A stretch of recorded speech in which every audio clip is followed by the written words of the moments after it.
We're going to look at how to use a proportion to find any part of a percent problem that's missing.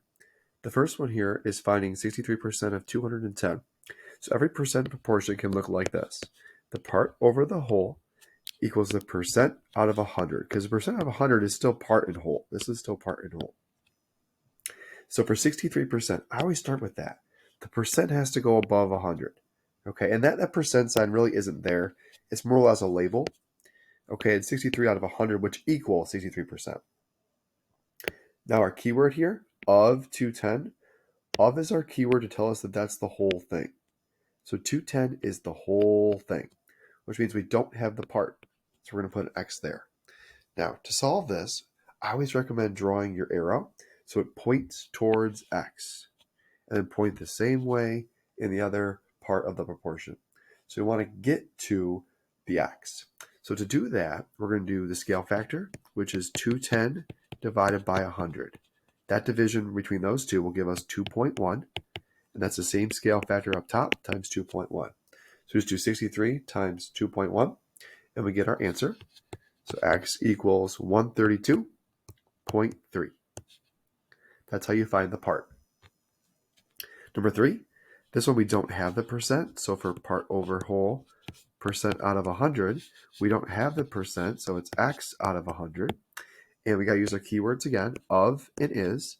So of tells you the whole thing, and is our part. So 67.5 out of 75, we want to get to X. So again, I'm going to divide the one that I'm pointing at, 100, divided by 75 to get that scale factor.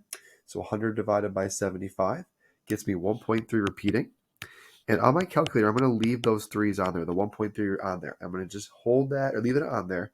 I'm going to just do times the 67.5 with all the 3's on there, and then that will give me my answer. If you don't use enough 3's, you're not going to get the right answer. You should get exactly 90. So in this case, you're looking for a percent, which is 90%.